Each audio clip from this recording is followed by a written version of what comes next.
This is Cyber Defense Radio with your host and cybersecurity expert, Gary Malevsky. Gary brings to you another globally recognized cybersecurity executive in the hot seat today. Sitting in my hot seat today is a very special guest, Edgar Capdevielle. He is the president and CEO of Nozomi Networks. If you're worried about visibility from IoT to IT to OT, he's going to tell us about how to stop the bad guys and really maybe level set, Edgar. Tell us what OT is for those who aren't really sure what OT security is all about. Absolutely. Nozomi Networks, we actually started our life doing specifically OT security.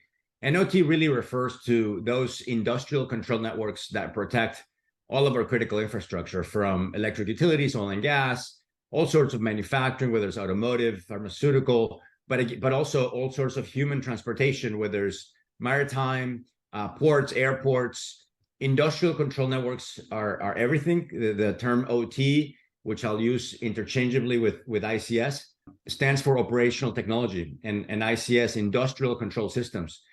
It's all about automation networks that support critical infrastructure. After you spend some time in OT or ICS, you'll realize how prevalent and common the market is. You start seeing the electrical substations that deliver electricity to your house, the water substations, the gas substations, how trains and rail and everything around us. OT can be as big, and if not bigger, than IT, and that's the big learning from spending time on this space. So Edgar, what you're saying is pretty much every aspect of our lives, from food, critical infrastructure, maritime, mining, transportation, data centers, pharmaceutical, the whole shebang. Anybody who has physical infrastructure and turns something on, maybe it turns the lights on for all of us, the electric company, or it turns on the trains or the boats, transportation, the data centers, all this stuff, they all have to connect to the cloud or to the internet. And did they need to move this OT stuff? Did they need to connect it on the TCP/IP stack? Was that a smart move? Well, listen, I think, I'll start by saying I spent most of my career, all of my career, on the IT side of the house. I started my career with data management, data infrastructure, then I transitioned to security. And of all the different jumps that I made, jumping to industrial cybersecurity has been the biggest jump. It's that different. The buyers are different. In the world of IT, the deployment of infrastructure has been evolving together with the deployment of security for that particular infrastructure. We could be talking about the deployment of networks and then the deployment of network security. They've gone in tandem, and the bad guys and the protection has evolved together. I think you're right. Industrial networking and critical infrastructure interconnectivity was late to adopt TCP/IP, and for the longest time, the evildoers, the hackers, were not really targeting those systems. One, because it had a natural air gap with different technology. Once it adopted TCP/IP, the concept of air gap really became a real detriment because it's no longer existent, but it exists in people's minds. So it's really bad detriment. But again, the world really changed with the public expression of it was colonial pipelines, right? When folks realized that your uptime can be monetizable if you care about it, and the use of ransomware and even to cryptocurrencies to some extent changed the world of critical infrastructure. Now we really need to protect it, and we have not been evolving the investment in critical infrastructure with the security for critical infrastructure. So critical infrastructure is everywhere. It's potentially as big as IT, but we haven't really deployed the cybersecurity required. So the exposure and the vulnerability, it's really large. And isn't some of that equipment, which again, it can open up valves for chemical mixtures for cleaning and also the risk of tampering with water supplies, as we've seen by a hacker who attacked a watershed in Florida, to moving trains on tracks. It's pretty amazing. And I've been even told that the 777s or 787 jets are now flying data centers, right? They're not just airplanes anymore. They're flying data centers. So really, and some of the equipment, the chips and the hardware for manufacturing to do OT, they're not really hardened, and the protocol is not really that. It wasn't designed for security. It's kind of like SMB1 versus SMB2 in the Windows security protocol stack, where WannaCry got into a healthcare provider on the IT side and took the whole network down in healthcare.gov.uk. So it's pretty risky, isn't it? That is right. And I think one of the points that you were making there is that OT is starting to blur with IoT. If you look at an OT network, a critical infrastructure network that is, automated, has industrial controls in it. Well, number one, there are IT devices in that network. Not everything is a PLC or a piece of automation equipment. You do have some IT gear. Some of the human interface terminals are PCs. The Skid Masters, there are several PCs laying around, the historians, for example. So the traditional ransomware, malware issues exist. And one of the things that is happening now is that the world of IoT, which is different from the world of OT, is also starting to blur. So we're starting to get IoT devices, video cameras, barcode readers, tablets, thermostats, all sorts of IoT devices into our plants, into our critical infrastructure. So one of the things we've discovered that, even though we grew up in the world of OT, we've actually been doing IoT for a while. It's very rare to find an industrial control network that has no IoT devices. And very similarly, even if you were to go into a pure play IoT opportunity, you find some OT somewhere, whether it's the HVAC, the building automation system, some sort of access controls. The world of OT and IoT are blurring. They're going to blur faster than the world of IT. And we see our opportunity expanding. So it's converged, but it's not resilient. It gives us faster access to information. You can remotely change the temperature in your building. All these great technologies, remotely check on the cameras or employees accessing the card readers and all that good stuff. And there is a blur, but it's not really resilient. What can Nozomi networks do to give us the resiliency? Visibility, are there devices that shouldn't be here? And resiliency given the convergence? Yeah, let's first talk about why it isn't resilient, right? So when you look at the world of IT, the world that we're really familiar, internet, database servers, application servers, your corporate networks, those networks, IT networks, are defined by their endpoints. If you look at the endpoints, whether it's my laptop, an application server, your phone, we're really talking about supercomputers with an incredible CPU and a full stack operating system. And that really means that the network, the set of network services that are going to exist are going to be very sophisticated. You can have very proactive, active specifically network services, right? You can have scanning, you can have blocking, you can have interruptions, and the conversations between devices can handle it. When you look at the world of OT or the world of IoT, those two fundamental assumptions change. You have a very, very limited resource-constrained CPU that was designed for a single purpose. Think of a video camera in the case of IoT, or a PLC device in the case of an OT network. And then when you talk about an operating system, I mean, that's almost a joke. That's not an operating system, right? That's some sort of piece of firmware with some code. And you can't run an agent in there. Those devices are not made to be scanned or to be questioned freely.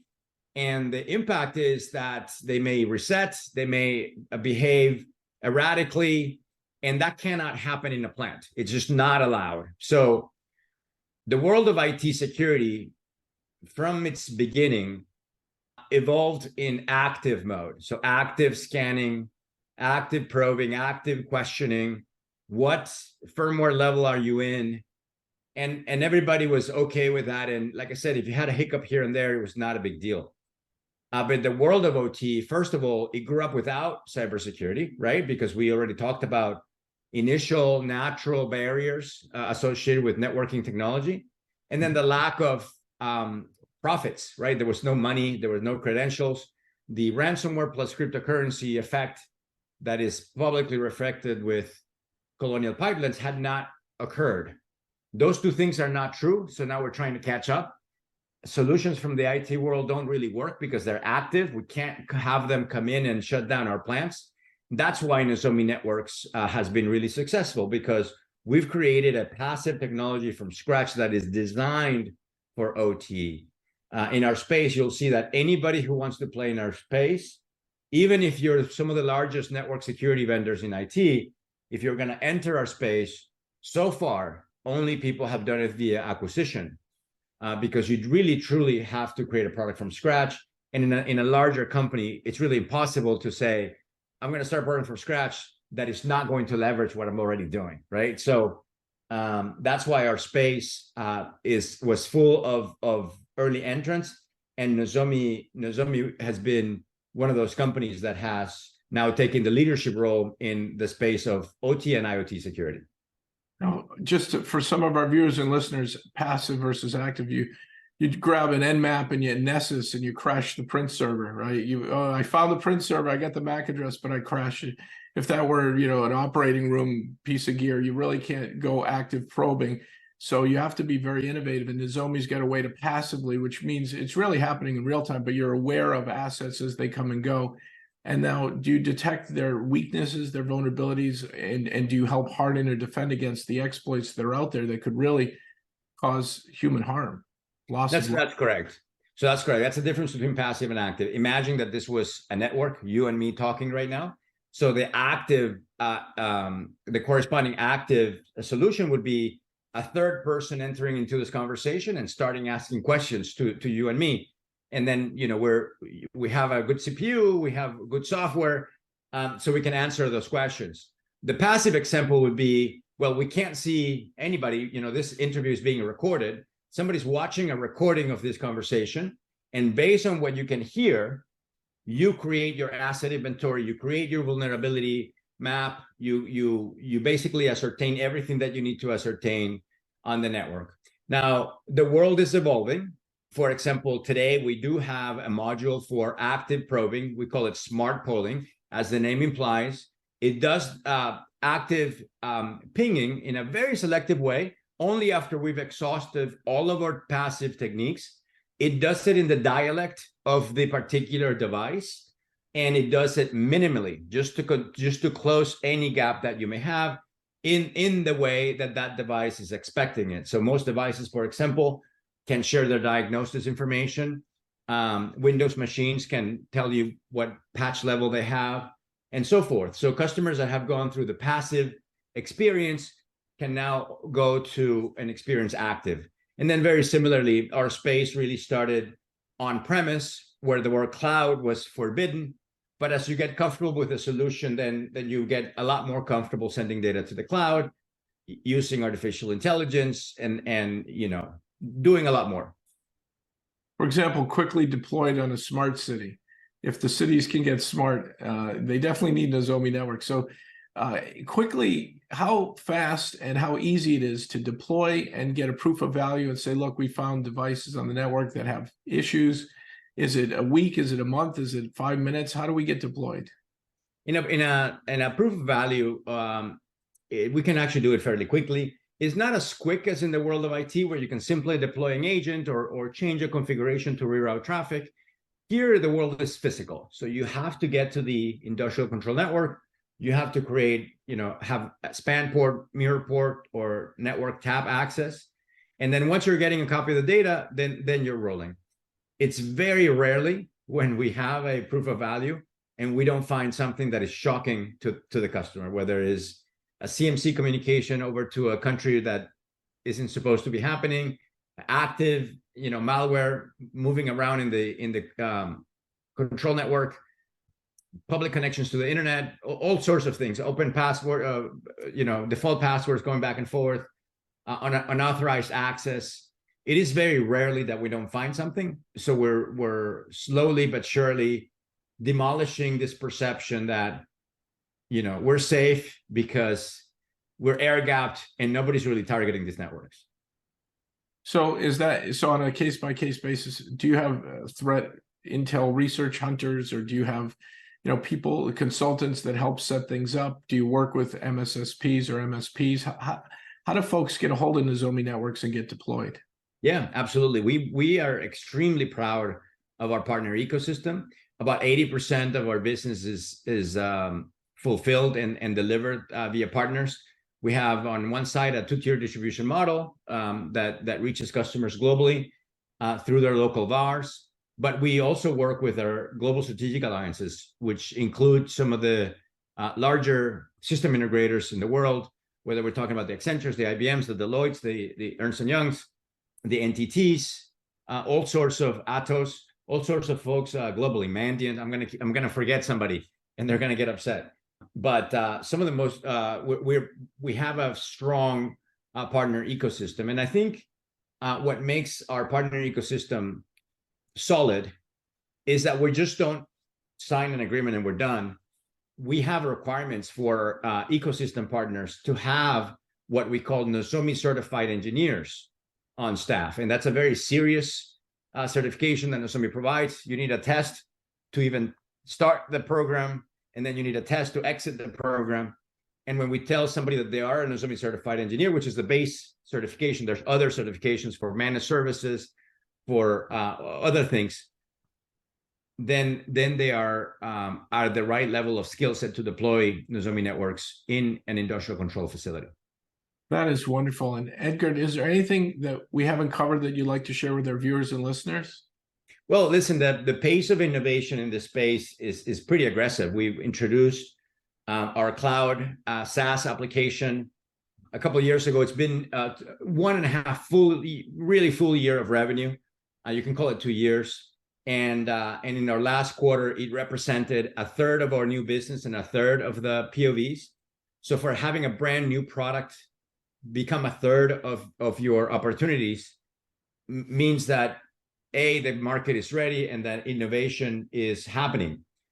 Back in January, Nozomi Networks, for all of our existence, had been a network solution with network sensors. But in January, we introduced our first endpoint sensor. So just like in the network, endpoint security had not been able to penetrate the world of OT because it was not designed for OT. So the very first OT endpoint was introduced in January by Nozomi Networks, and now we combine endpoint security with network security, becoming the very first XDR solution, if you will, in the space. We have a very excited announcement that we did during RSA, which was Ethos. We announced that with the rest of the community, some of our competitors, some of our partners, and with CISA, which is Ethos is a nonprofit third-party organization that Nozomi is a member of, and we're there to help establish some of the formats for threat intelligence exchange of zero-day style information as soon as they're detected, and that was pretty exciting. That was actually really unique. And then we have more exciting announcements around artificial intelligence applied to industrial and IoT cybersecurity coming up later this month. And so the pace of innovation here is fantastic. That is wonderful. You guys are really a market leader and an innovator in the convergence of IoT and OT security. We need better visibility. We need to get one step ahead of the next threat, and that is what Nozomi Networks does. So folks, and again, I have to thank you, Edgar Capdevielle. You are the president and CEO of Nozomi Networks. Go to his website today, nozominetworks.com. You've been listening to Cyber Defense Radio. Stay tuned next time for another amazing and informative episode. CyberDefenseRadio.com is proudly part of the Cyber Defense Media Group, where InfoSec knowledge is power.